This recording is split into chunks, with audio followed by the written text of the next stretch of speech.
Vous vous trouvez le long d'une canalisation d'eau usée. Les eaux usées sont les eaux sales provenant des habitations, des industries ou de l'agriculture. Ces eaux altérées doivent être traitées avant d'être rejetées dans la nature et ainsi éviter toute pollution. Pour ce faire, elles sont acheminées jusqu'à une station d'épuration par des réseaux d'assainissement.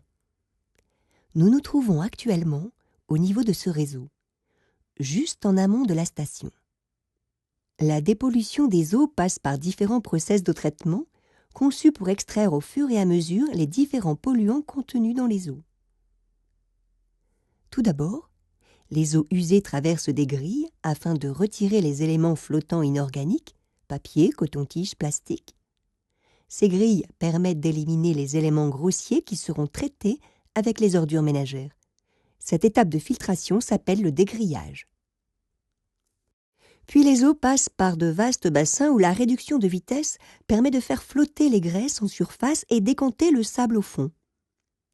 Ces étapes de pré-traitement, dénommées déshuilage et dessablage, permettent d'extraire les éléments susceptibles de gêner les traitements ultérieurs ou d'endommager les équipements. Il s'ensuit les traitements physico-chimiques permettant d'extraire les polluants dissous et les matières en suspension. En ajoutant des adjuvants appelés également flocculants, les éléments dissous s'agglomèrent et décantent au fond des bassins. Puis interviennent les traitements dits biologiques, permettant de nettoyer l'eau par l'action de micro-organismes. Ces bactéries vont épurer l'eau en consommant les matières organiques.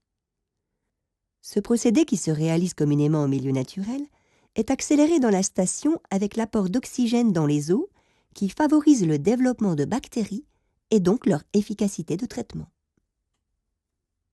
La station d'épuration de Valbonne-Sophia Antipolis est également dotée d'une filière complémentaire de dénitrification permettant de réduire les concentrations en nitrate, facteur d'eutrophisation des milieux.